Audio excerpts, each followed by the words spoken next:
जो चैप्टर है हमारा 3D ज्योमेट्री चैप्टर 11, आज जिसको शुरू कर रहे हैं, ये चैप्टर समझ में तभी आएगा जब वेक्टर अलजेब्रा हमको अच्छे से पता है। डायरेक्शन कोसाइन, डायरेक्शन रेशियो हमको हर जगह पे यूज होगा। पोजीशन वेक्टर किसी पॉइंट का निकालना हर जगह पे यूज होगा, ठीक है।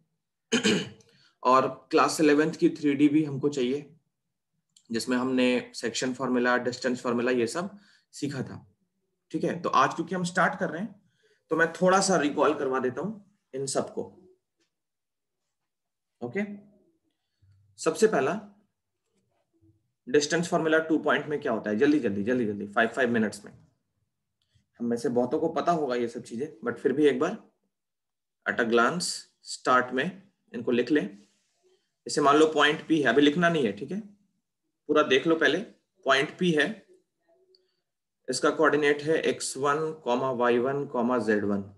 पॉइंट क्यू का कोऑर्डिनेट है x2, y2, z2। तो PQ लाइन की लेंथ कितनी होगी, PQ लाइन सेगमेंट की लेंथ कितनी होगी, square root of x2 minus x1 whole square, y2 minus y1 whole square और z2 माइनस z1 का होल स्क्वायर। इसकी भी जरूरत हमको पड़ने वाली है। डायरेक्शन रेशियो, डायरेक्शन कोसाइन निकालेंगे तो डिवाइड में वहां PQ होता है, तो इसकी भी जरूरत पड़ने वाली है। 2 पॉइंट दिया हो, उसका बीच का डिस्टेंस कितना होगा, ये सब भी निकालना होगा, ठीक है। उसके बाद जैसे मान लो कोई वेक्टर ए है,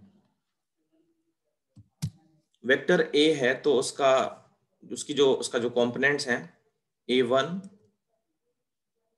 I cap, A2 J cap, या ऐसा करो A1 B1 C1 ले लो, A1 B1 J कैप और C1 K कैप।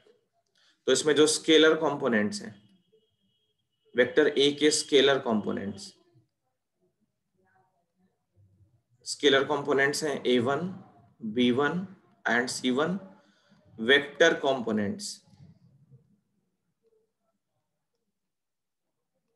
कंपोनेंट्स क्या हैं, A1 I कैप, ये x कंपोनेंट वेक्टर का, B1 J cap and C1 K cap. इस वेक्टर का मॉडुलस या मैग्नीट्यूड कैसे निकाला जाता है, तो A1 square plus B1 square plus C1 square, इसको स्क्वायर रूट में डाल देते हैं तो ये वेक्टर का मैग्नीट्यूड निकल जाता है। मैग्नीट्यूड या मॉडुलस भी कहते हैं, ओके। पोजीशन वेक्टर क्या होता है, पोजीशन वेक्टर देखो, जैसे मान लो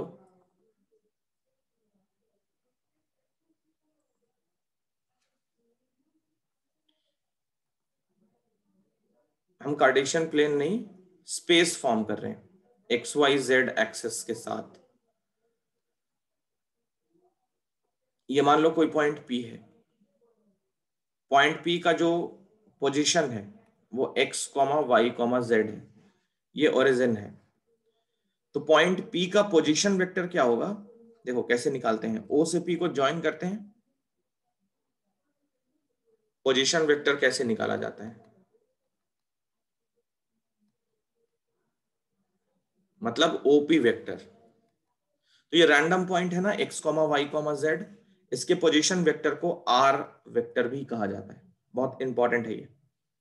रैंडम पॉइंट का जो पोजीशन वेक्टर होता है उसको वेक्टर R भी कहते हैं। तो OP वेक्टर या R वेक्टर, ये लिखते कैसे हैं, तो ये देखो OP है ना, तो P का पोजीशन माइनस O का पोजीशन, इस तरीके से लिखते हैं। ये माइंड में चल रहा है मेरे, ठीक है। OP का मतलब P का पोजीशन माइनस O का पोजीशन। तो P का x कोऑर्डिनेट, ये और डिटेल में, P का x coordinate minus O point का x कोऑर्डिनेट, उसके साथ I कैप, फिर P पॉइंट का y कोऑर्डिनेट, O पॉइंट का y कोऑर्डिनेट, उसके साथ J कैप, P पॉइंट का z कोऑर्डिनेट, O पॉइंट का z कोऑर्डिनेट, उसके साथ K कैप। तो P पॉइंट का x कोऑर्डिनेट x है और O पॉइंट का x कोऑर्डिनेट 0 है, क्योंकि ओरिजिन का कोऑर्डिनेट क्या होता है, 0, 0, 0। तो ये होता है x I कैप, फिर y j कैप और z k कैप। तो ये तो OP का हो गया। अगर ये O कोई दूसरा पॉइंट हो, ओरिजिन ना हो, position vector joining 2 points, position vector joining 2 points. A point मान लिया x1 y1 z1 है, बी पॉइंट मान लिया x2 y2 z2 है। तो अगर हमें ए बी वेक्टर चाहिए, ए बी वेक्टर तो बी का पोजीशन माइनस ए का पोजीशन, इस तरीके से समझना है। ओके, तो बी का एक्स कोऑर्डिनेट माइनस ए का एक्स कोऑर्डिनेट, उसके साथ आई कैप, फिर बी का वाई कोऑर्डिनेट माइनस ए का वाई कोऑर्डिनेट, उसके साथ जे कैप, फिर बी का जेड कोऑर्डिनेट, ए का जेड कोऑर्डिनेट, उसके साथ के कैप। तो ये क्या बनेगा देखो, x2 माइनस x1 आई कैप, फिर y2 माइनस y1 जे कैप, फिर z2 माइनस z1 के कैप। ये ए बी वेक्टर हो गया। और अगर बी ए वेक्टर चाहिए तो ए का पोजीशन पहले लिखेंगे, ये बन जाएगा x1 माइनस x2 आई कैप, फिर y1 minus y2 j cap, plus z1 minus z2 k cap. A B और बी ए बस डायरेक्शन का फर्क होता है। अगर इनका लाइन सेगमेंट का लेंथ निकालना है, दोनों का लेंथ सेम होगा, बट वेक्टर के फॉर्म में ये दोनों अलग अलग होंगे। इनका डायरेक्शन बस अपोजिट होगा, थीटा 180 होगा। ये सारी चीजें हम जानते हैं ऑलरेडी। इसमें से कुछ नोट करना है तो कर लो, करना है नोट इसमें से। तो ये सब तो क्लास 11th में पढ़ा है या फिर वेक्टर अलजेब्रा में पढ़ा है। एक और बहुत इंपॉर्टेंट चीज है जो हमने पढ़ा है वेक्टर अलजेब्रा में, डायरेक्शन रेशियो, डायरेक्शन कोसाइन, वो भी रिवाइज कर लेते हैं क्योंकि उसके बिना भी 3D मतलब नहीं कर पाएंगे। तो देखो, डायरेक्शन रेशियो, डायरेक्शन कोसाइन हमने वैसे तो बहुत डिटेल में पढ़ा है वेक्टर अलजेब्रा के अंदर।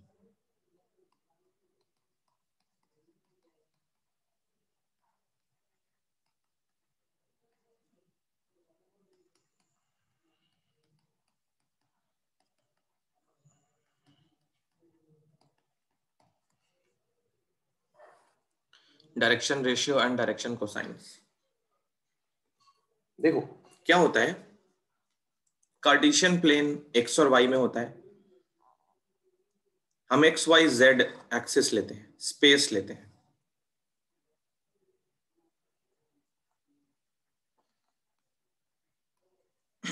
एक्स वाई जेड, खूब ध्यान से समझना। पूरे स्पेस में कहीं पे भी एक पॉइंट पी है, ये पॉइंट पी है। इस पॉइंट पी का पोजीशन है हमारे पास एक्स वाई जेड, रैंडम है। एक्स वाई जेड मतलब पॉइंट कहीं भी हो सकता है। x1 y1 z1 एक फिक्स्ड पोजीशन हो गया। एक्स वाई जेड ये एक्चुअली लोकस है, उस पॉइंट का लोकस है। अब ये पॉइंट ओरिजिन के साथ ओपी वेक्टर फॉर्म कर रही है, जिसको आर वेक्टर कहा जाता है। तो आर वेक्टर जो है वो कितना होगा, एक्स आई कैप थोड़ी देर पहले देखा है, पी का पोजीशन वेक्टर। मान लिया ये ओपी लाइन जो है वो एक्स एक्सिस के साथ अल्फा एंगल बनाती है, एक्स एक्सिस के साथ अल्फा एंगल बनाती है, वाई एक्सिस के साथ बीटा एंगल बनाती है, और जेड एक्सिस के साथ गामा एंगल बनाती है। ठीक है, तो अल्फा बीटा गामा जो है angle of vector R, that is OP line. Alpha is the angle of vector r with x-axis. Beta angle of vector r with y-axis. And gamma angle of vector r with z-axis. Alpha, beta and gamma को called as direction angle, क्या कहते हैं इनको? Direction angle. ये direction angle है। Alpha beta gamma क्या है? Direction angle है। इन एंगल्स का cosines of these angles are cos alpha, cos beta and cos gamma. Okay, इनको कहते हैं, are called as direction cosine.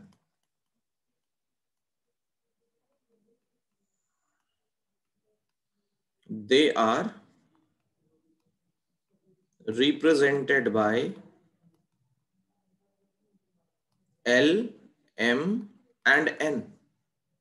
तो L की वैल्यू हो गई cos अल्फा, M की वैल्यू हो गई cos बीटा, N की वैल्यू हो गई cos गामा।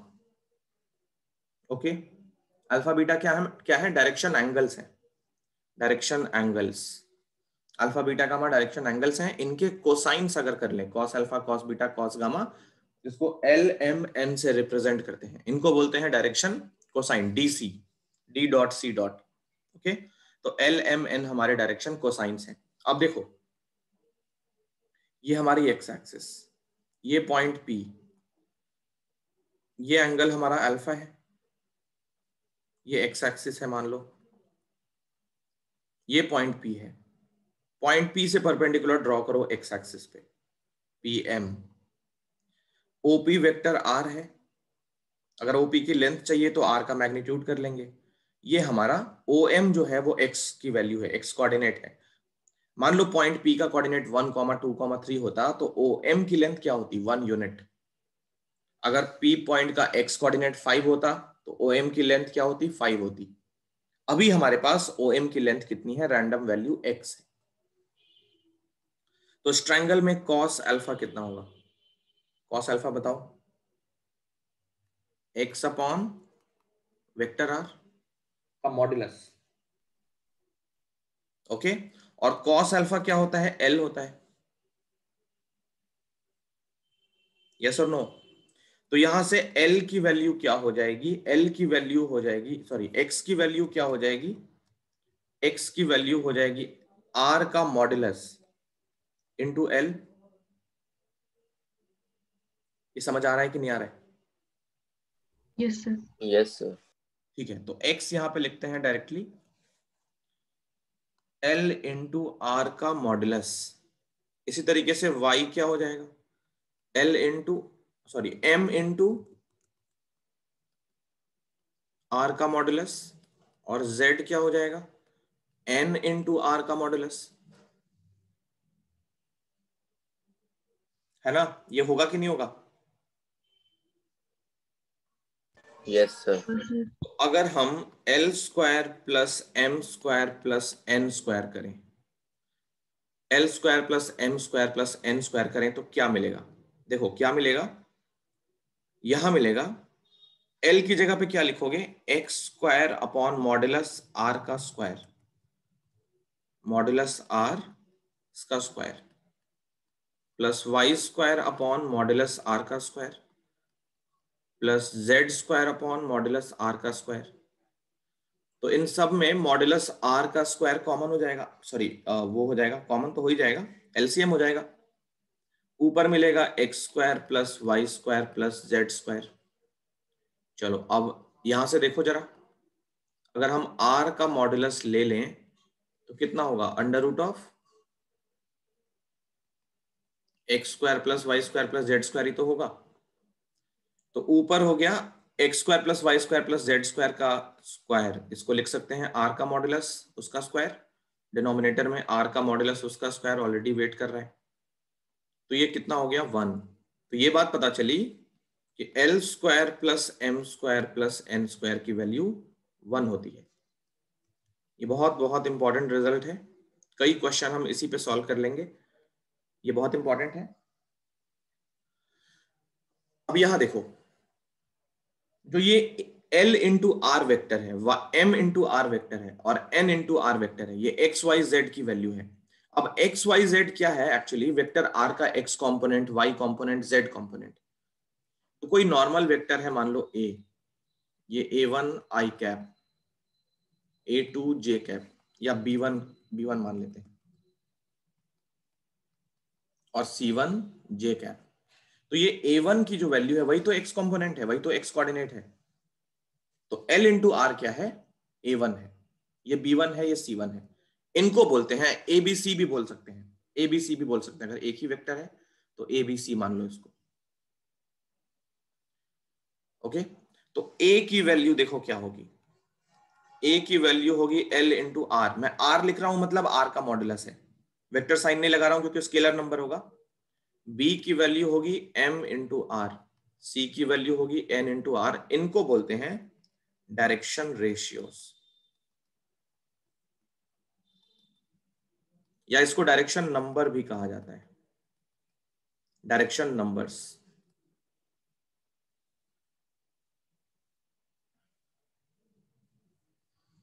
देखो a square plus b square plus c square ये 1 नहीं होता है, इसका भी ध्यान रखना। इनको जरा कॉपी कर लो। अब देखो डायरेक्शन रेशियो, डायरेक्शन कोसाइन तो हमने बेसिक उनके फॉर्मूले जो भी है वो सीख लिया है। कभी कभी क्या होता है, ये देखो ओपी लाइन जो है वो देखो ओरिजिन से पास कर रही है। अगर ये लाइन ओरिजिन से पास ना करे तो क्या होगा? ओपी लाइन का डायरेक्शन देखो इधर है, इधर ना हो, अगर इधर हो तो क्या होगा? तो इन सब चीजों को हम जरा डिस्कस कर लेते हैं पहले। तो मैं समझाता चलता हूं और एक पैराग्राफ भी लिखना है हमको। हेडिंग वही रहेगी, डायरेक्शन रेशियो, डायरेक्शन कोसाइन। देखो इफ अ लाइन, अभी लिखना नहीं, बस जो मैं लिख रहा हूं वो पढ़ना है तुमको और समझना है। कोई कंफ्यूजन हो तो पूछ लोगे। If a line capital L passes through origin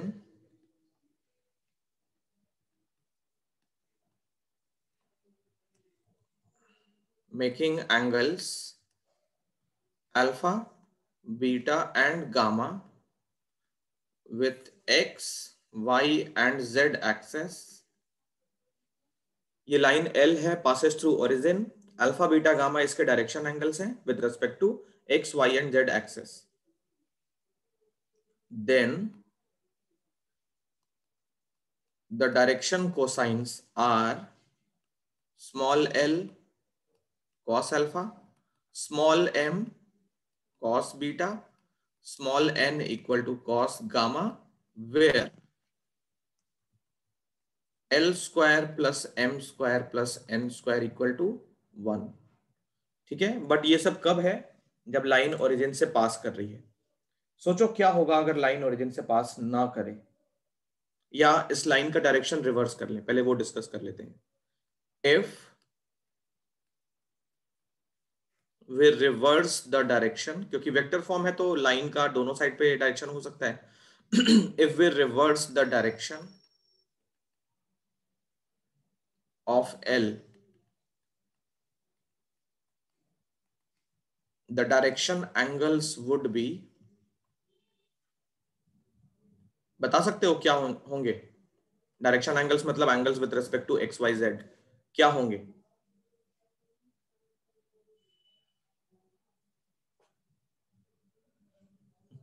हाँ चलो मान लो ये एक्स एक्सिस है, ये एंगल अल्फा है। Sir minus alpha. Minus alpha या कुछ और?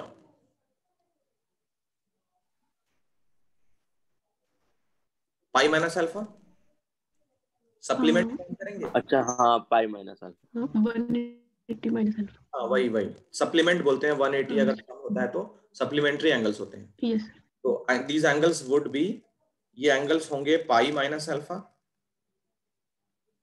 Pi minus beta and pi minus gamma. And the direction cosines will be cos of the angle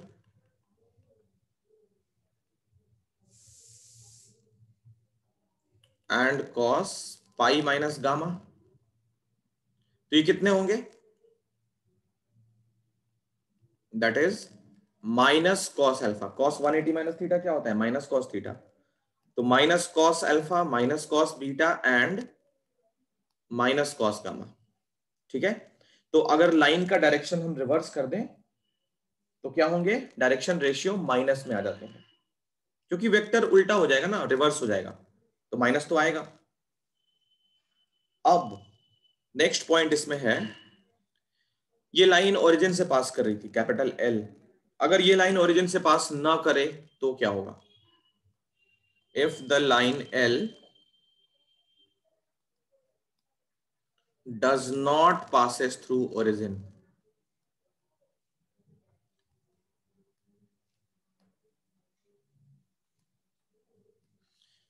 देखो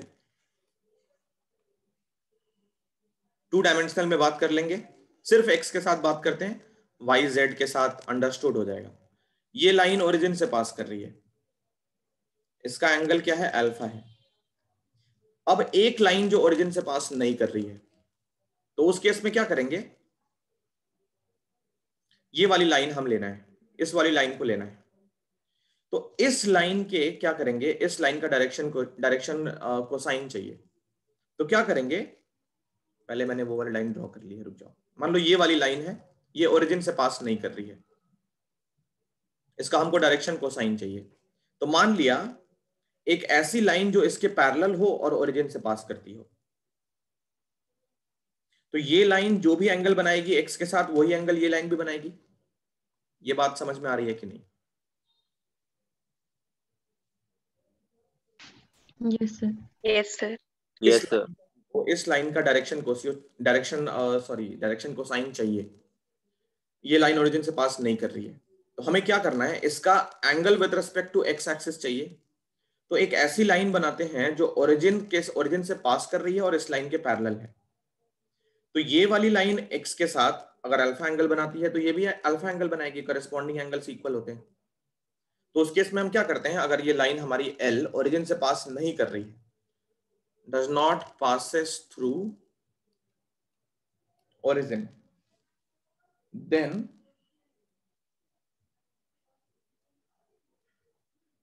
to find its direction cosine, then to find its direction cosines, we draw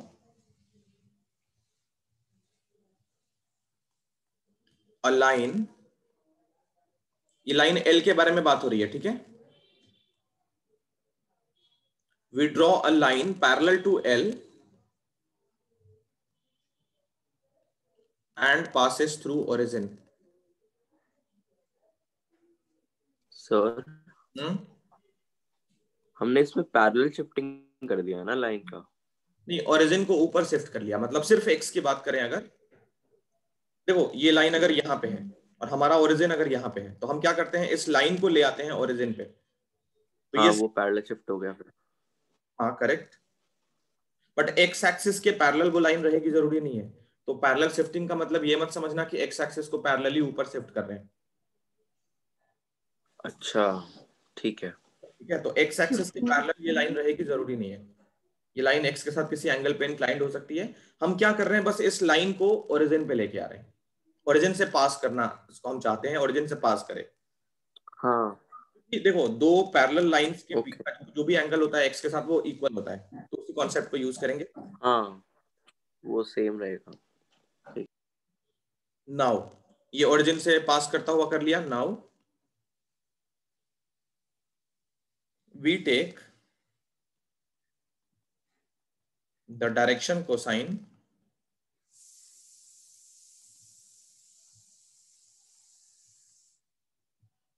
of this line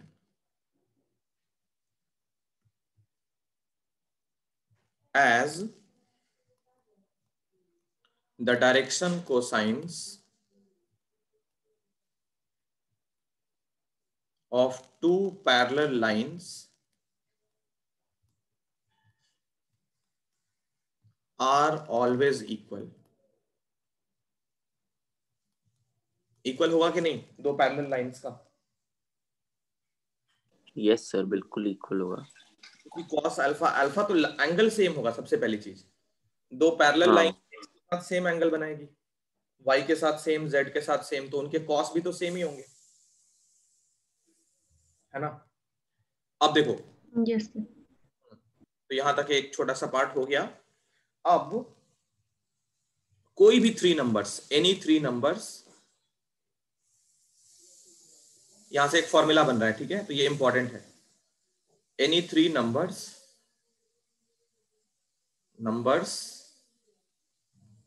which are proportional to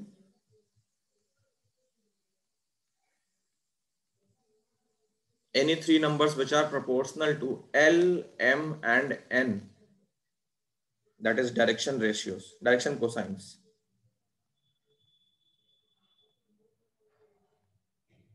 are called direction ratios of the line L। ठीक है? ये क्या होते हैं? Proportional होते हैं। कोई भी तीन नंबर्स ले लो, जैसे मान लो तुम्हारे पास डायरेक्शन कोसाइन की value, just imagine direction cosine की वैल्यू मान लो 1/2, 1/√2 और 1/2, मतलब L, M और N तुम्हारे पास ये है। अगर इन तीनों के प्रोपोर्शनल कोई भी नंबर ले लो, तीन नंबर्स ऐसे ले लो जो इन तीनों के क्या है? प्रोपोर्शनल है। उन तीन नंबर्स को ABC हमने थोड़ा देर पहले लिया था, अभी भी ABC ही लेंगे। तो अब अगर कोई भी तीन नंबर्स ABC LMN के प्रोपोर्शनल हैं तो क्या होगा?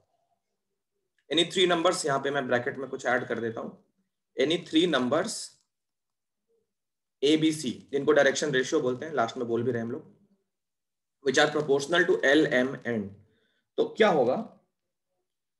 प्रोपोर्शनल होगा तो L/A, M/B और N/C, ये इक्वल होगा।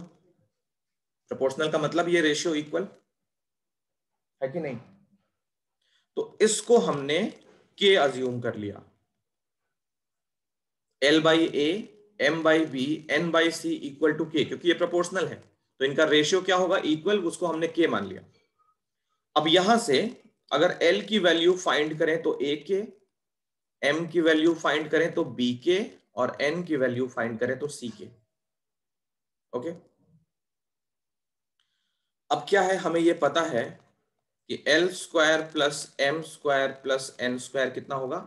1 होगा। वैल्यू पुट करो, A² K², B² K², C² K², 1, K² into A² plus B² plus C² equal to 1। तो यहां से K की वैल्यू मिली प्लस माइनस, मैं एक बार में लिख देता हूं, 1/√ऑफ A² plus B² plus C²। तो देखो LMN की वैल्यू हमको मिल गई। L की वैल्यू क्या है? A इंटू K है ना, K की वैल्यू ये है प्लस माइनस, तो ये हो जाएगा plus minus A/√A² plus B² plus C²। L की वैल्यू हो गई। M की वैल्यू होगी plus minus B/A² plus B² plus C², और N की वैल्यू होगी plus minus C/A² plus B² plus C²। ये LMN की वैल्यू आ गई। ये समझ आया? नेक्स्ट टॉपिक है हमारा डायरेक्शन रेशियो या डायरेक्शन कोसाइन निकालना 2 पॉइंट फॉर्म में। तो उसको समझने के लिए एक छोटा सा क्वेश्चन करते हैं, ताकि ये पॉइंट हम समझ पाए। जो टॉपिक है हमारा वो लिख लेते हैं, फिर इस क्वेश्चन को करेंगे। डायरेक्शन कोसाइंस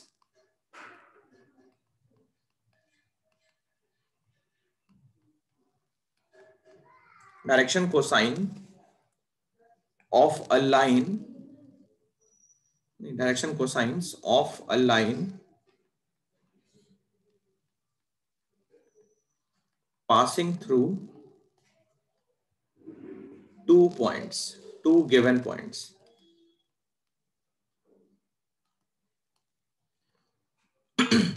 पहला पॉइंट मान लिया हमारा x1, y1, z1 है। दूसरा पॉइंट x2, y2, z2 है। Are the given 2 points. ठीक है, तो डायरेक्शन कोसाइंस जो होंगे एल एम एन, एल की वैल्यू क्या होगी कॉस अल्फा, ये होगा x2 minus x1 upon P Q. m की वैल्यू होगी y2 minus y1 upon P Q, और n की वैल्यू होगी z2 minus z1 upon P Q, where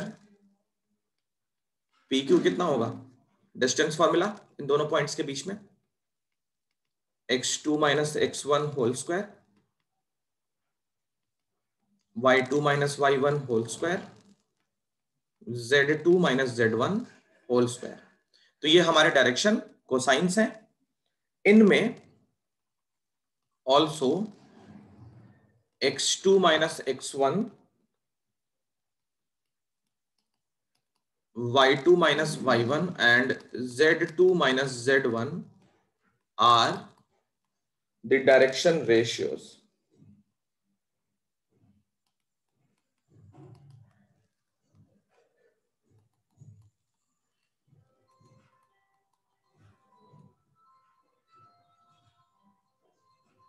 ठीक है, डायरेक्शन रेशियो को या तो ऐसे ले सकते हैं या फिर x1 माइनस x2 भी ले सकते हैं, y1 माइनस y2 भी ले सकते हैं, एंड z1 माइनस z2 भी ले सकते हैं, are the direction ratios of PQ।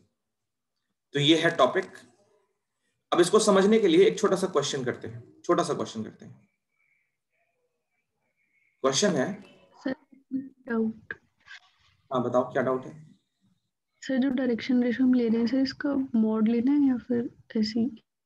Direction ratio का मॉड नहीं लेना है।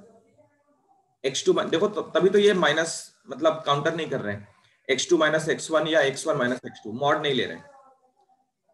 मॉड लेंगे इसका मतलब क्या है, बड़े में से छोटे को सब्ट्रैक्ट करना, तो ऐसा नहीं करना है। x2 minus x1, y2 minus y1, z2 minus z1 ये भी हो सकता है, और x1 minus x2, y1 minus y2, z1 minus z2 ये भी हो सकता है। मॉड नहीं ले रहे हैं। ओके। अब देखो क्वेश्चन क्या है, find direction ratio and direction cosine of, एक वेक्टर है i cap minus 3j cap plus 2k cap, इसका हमको डायरेक्शन रेशियो और डायरेक्शन कोसाइन निकालना है। कैसे निकालेंगे, देखो डायरेक्शन रेशियो क्या होगा, डायरेक्शन रेशियो होगा 1, -3, 2। इसके जो स्केलर कंपोनेंट है ना वही ले लेंगे, स्केलर कंपोनेंट है वही ले लेंगे। तो स्केलर कंपोनेंट क्या क्या है, 1, -3 एंड 2, वो डायरेक्शन रेशियो होंगे।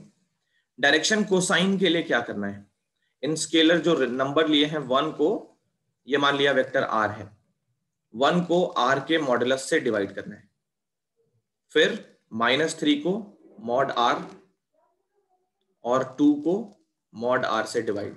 मॉड r कितना होगा जरा वो देखो, मॉड r की वैल्यू क्या होगी, 1 square plus -3 square plus 2 square, ये कितना आ जाएगा 4, 9, 14 और 1 √14। तो डायरेक्शन कोसाइंस हो जाएंगे 1/√14, -3/√14 एंड 2/√14। ये था बस एक वेक्टर दिया है और उसका डायरेक्शन रेशियो डायरेक्शन कोसाइन निकालना। अब अगर 2 पॉइंट फॉर्म में दिया होगा, मान लिया P पॉइंट है 1, 2 एंड 5, दूसरा पॉइंट Q है -1, 3 और 2, तो इसका डायरेक्शन रेशियो डायरेक्शन कोसाइन क्या होगा।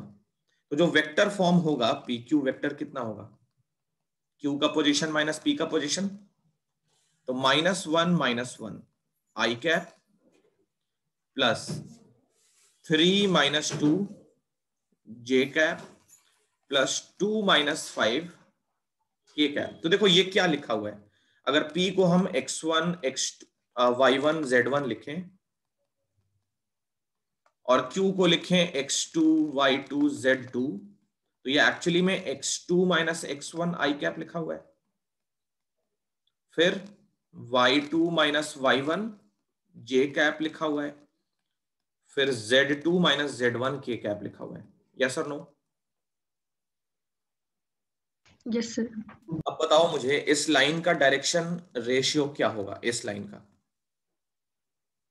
अच्छा चलो, इस लाइन का क्या होगा, पहले ये लाइन किस फॉर्म पे लिखी है, तो ये लाइन लिखी है -2 i cap -2 1 -3।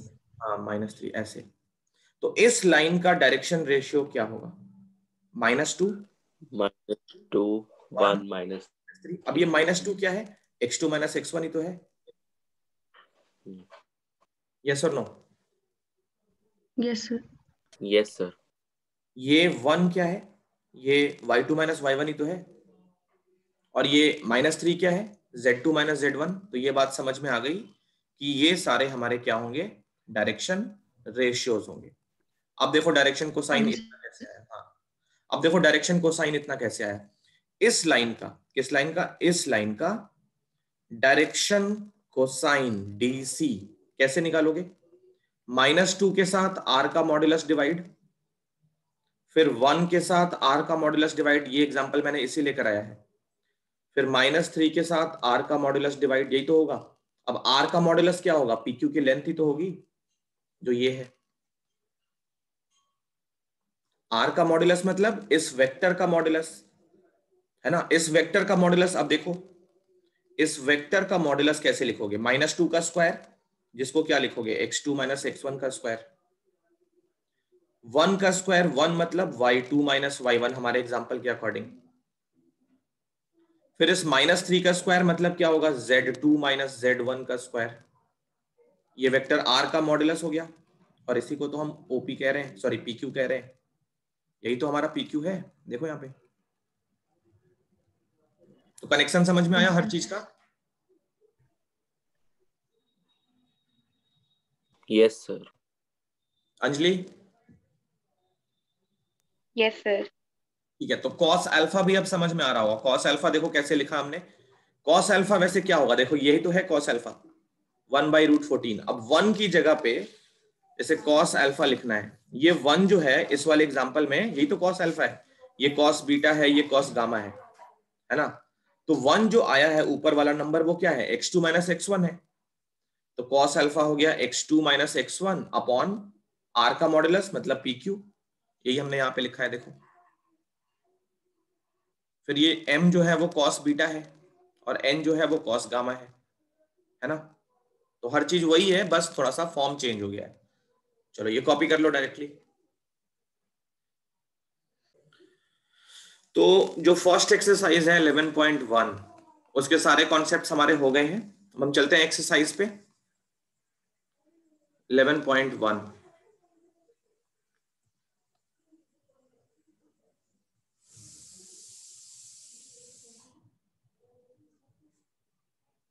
Eleven point one में टोटल 5 क्वेश्चन हैं, जो बहुत ही सिंपल हैं।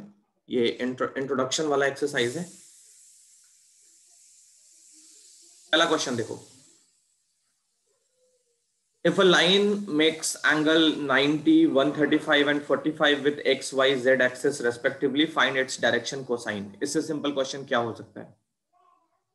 फर्स्ट क्वेश्चन देखो, अल्फा जो है वो 90 डिग्री है direction angles, beta 135 degree and gamma 45 degree. तो डायरेक्शन कोसाइंस मतलब L चाहिए, L होता है कॉस अल्फा, ये कितना हो गया कॉस 90, कितना होता है कॉस 90, 0। M हो गया कॉस बीटा मतलब कॉस 135, कॉस 135 कितना होगा, कॉस 180 माइनस 45। Yes sir. तो ये हो गया माइनस कॉस 45 -1 -1/√2। और n कितना और होगा? लास्ट वाला 1/√2। करेक्ट, cos 45 ये हो गया 1/√2। तो l m n direction cosines जो है वो कितने आ गए? 0। cos 90 0 होता है, हाँ, -1 यस सर, अपॉन 2 cos 0 होता है। एंड 1/√2। ये हो गए हमारे डायरेक्शन कोसाइंस। ठीक है, करो कॉपी। चलो क्वेश्चन नंबर 2 देखो। क्वेश्चन नंबर 2 इसमें क्या कह रहा है? Find the direction cosine of a line, cosines of a line which makes equal angles with the coordinate axis. Coordinate axis के साथ उनका एंगल इक्वल है, मतलब अल्फा बीटा गामा जो हम लेते हैं डायरेक्शन एंगल्स वो तीनों सेम है।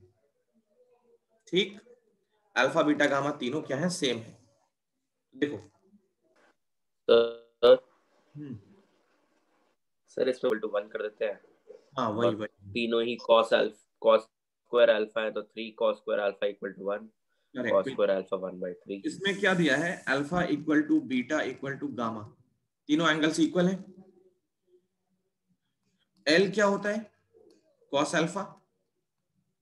एम क्या हो जाएगा? वो भी कॉस अल्फा। और एन क्या हो जाएगा? वो भी कॉस अल्फा। तो क्या अल्फा बीटा गामा इक्वल है? Cos alpha cos beta cos gamma तीनों इक्वल होंगे। अब हम क्या करते हैं? L square plus m square plus n square equal to 1, ये वाला फॉर्मूला यूज कर लेते हैं। Cos square alpha plus cos square alpha plus cos square alpha equal to 1। ये हो गया 3 cos square alpha equal to 1। cos alpha की value बताओ, +(1/√3). ये cos अल्फा, √3। ये cos अल्फा है। ठीक है, cos अल्फा ही क्या होता है हमारा? L होता है, और cos अल्फा ही M होगा। तो कहने का मतलब यहाँ पे L M N की जो वैल्यूज है डायरेक्शन कोसाइंस वो कितने आ गए? +(1/√3), फिर +(1/√3) और +(1/√3). ये हो गया आंसर क्वेश्चन नंबर 2 का। समझ आया ना? Yes sir. क्वेश्चन नंबर 3, इससे सिंपल क्या होगा? डायरेक्शन रेशियो दिया है, डायरेक्शन कोसाइंस फाइंड करने हैं। मतलब ए दिया है -18, बी दिया है 12 और सी दिया है -4। ये क्या होंगे? डायरेक्शन रेशियोज दिए हैं। तो पहले हम वेक्टर आर का मॉडुलस फाइंड कर लें। a square plus b square plus c square √(it), -18 square plus 12 square plus -4 square. 18 का स्क्वायर 324, 12 का स्क्वायर 144 और 4 का स्क्वायर 16। इसको ऐड करो तो 6 कितना होगा? 4 4 8 6 14 विद कैरी 1 1 1 2 और 4 6 और 2 8 3 और 1 4 484 22 का स्क्वायर है ना? 22 का स्क्वायर 484 होता है। तो वेक्टर आर का मॉडुलस मिल गया 22। अब डायरेक्शन कोसाइंस क्या होंगे? a अपॉन आर का -18/22 -12/22 -4/22। उसको सिंप्लीफाई भी करना है। तो ये हो गए -18/22, 12/22 -4/22। तो ये हो गया कितना? -9/11, 6/11 -2/11। थर्ड क्वेश्चन भी हो गया। करो कॉपी। Yes sir. देखो फोर्थ और फिफ्थ ये कोलिनियर प्रूफ करना है। फोर्थ में क्या करना है? इन पॉइंट्स को कोलिनियर प्रूफ करना है। कोलिनियर प्रूफ करने के लिए इनको पैरेलल प्रूफ कर लें। जैसे मान लो ए बी और ये सी है, थोड़ी देर के लिए ये मान लो ये जो पॉइंट्स दे रहे हैं उनको ए बी सी मान लेते हैं। Fourth question,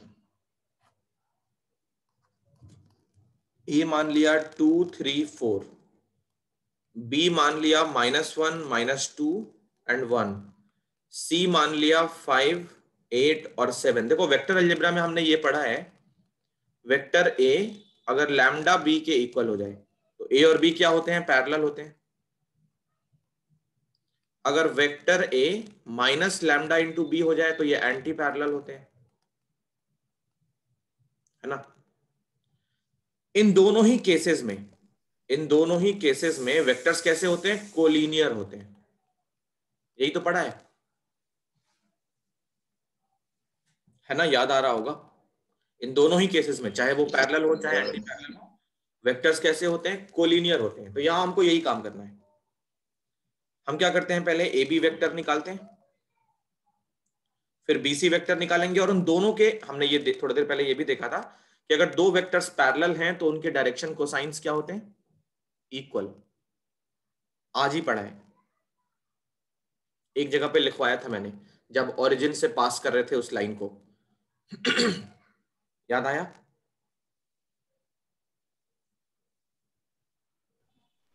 yes sir. Yes. तो या तो यहां से दिखा लो कोलिनियर, या फिर उनका डायरेक्शन कोसाइन निकाल के दिखा लो। क्या करना चाहोगे?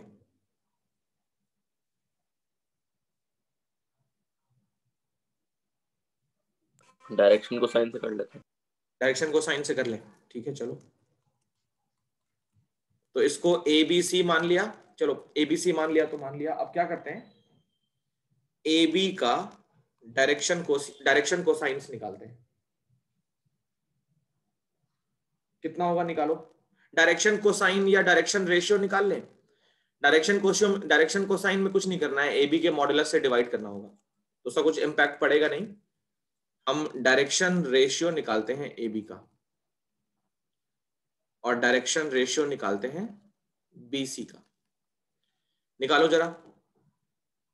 ए बी का निकालना है तो -1 -2 कितना होगा, या ऐसा करो 2 माइनस -1 तो 3, फिर 3 माइनस ऑफ -2 5, और 4 माइनस 1 3, ये हो गया।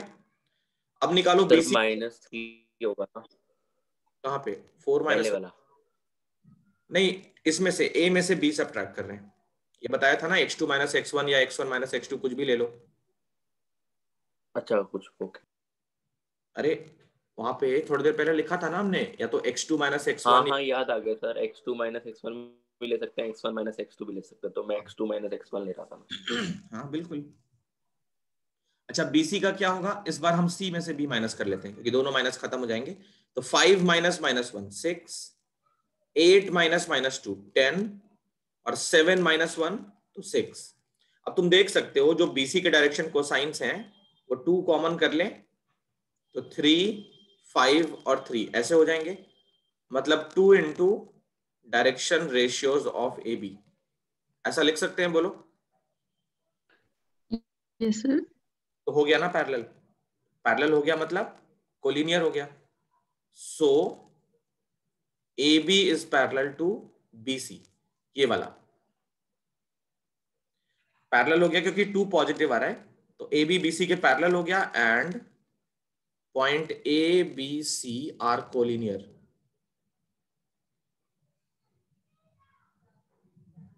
ये कोलिनियर हो गए। समझ आया?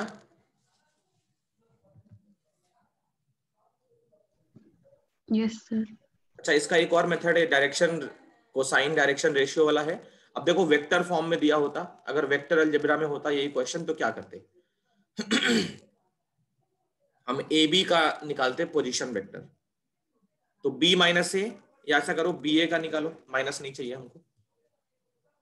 तो बी ए वेक्टर निकालो, कितना होगा 2 माइनस 1 3 आई कैप प्लस 5 जे कैप और 3 के कैप, है ना। और सी बी का निकालो, सी बी का होगा 5 माइनस 1 6 आई कैप प्लस 8 प्लस,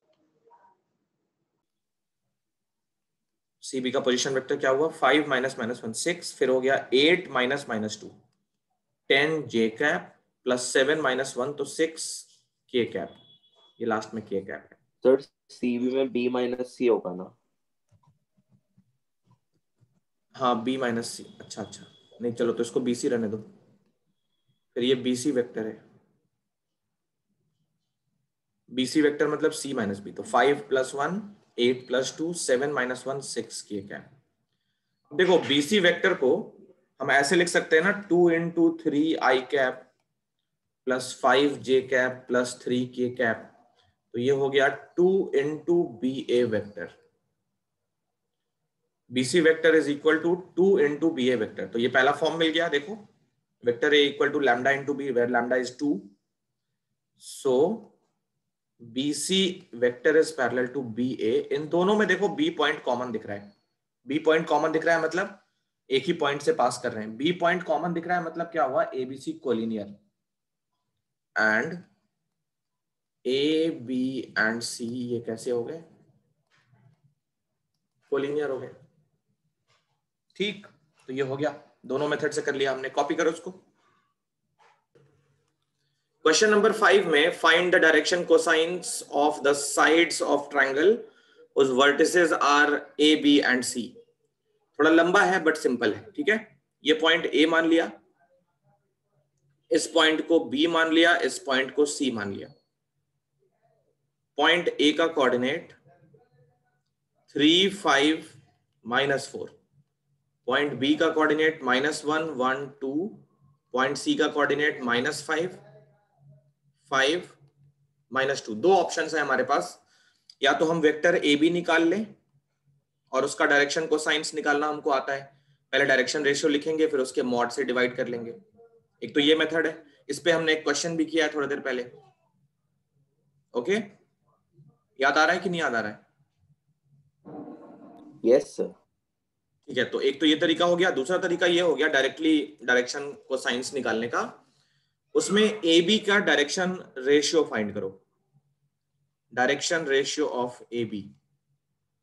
तो 3 - 1 4, 5 - 1 4, -4 -2 -6। एक ही डायरेक्शन फॉलो करना है, या तो x1 - x2 या x2 - x1। और अगर x1 - x2 ले लिया तो y1 - y2 होगा, y2 - y1 नहीं होगा, ये ध्यान रखना है। फिर ए बी का मॉडुलस, तो ए बी का मॉडुलस कैसे निकालेंगे, इन्हीं तीनों का स्क्वायर,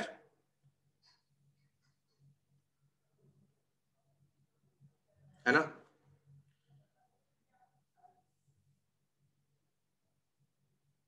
तो कितना होगा ये, 16 + 16 + 36,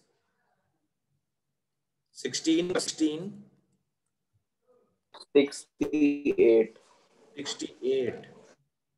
तो 4 × 17 2√17। अब यहां पे direction cosines of A B are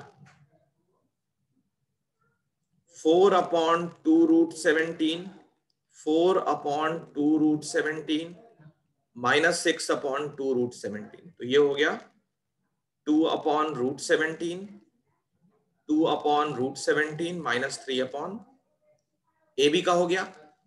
ऐसे ही निकालना है बीसी का।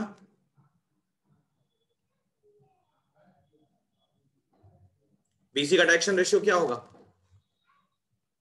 -4 5 - 1 4 -2 -2 -4, तीनों सेम। 5 - 1। सर हाँ सर आपने कहा था कि अभी x1 - x2 ले रहे थे, यहाँ पे भी x1 - x2 लेना पड़ेगा। रुको रुको, गलत कर दिया। मैं सी में से बी माइनस कर रहा हूं, ठीक है। अब देखो -1 -(-1) कितना होगा,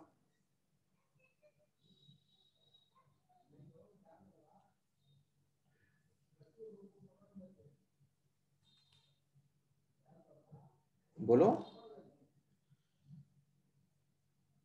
अच्छा ये -5 है, सी का y कोऑर्डिनेट -5 है, कोई बात नहीं। -1 -1, फिर -5 -(-1), सॉरी -5 -1।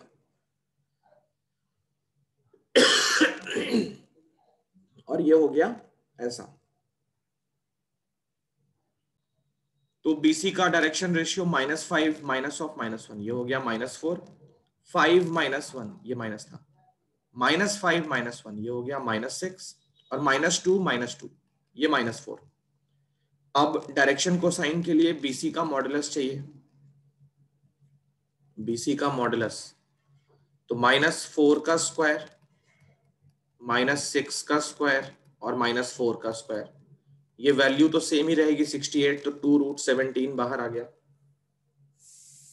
अब डायरेक्शन कोसाइंस ऑफ BC ये कैसे लिखेंगे?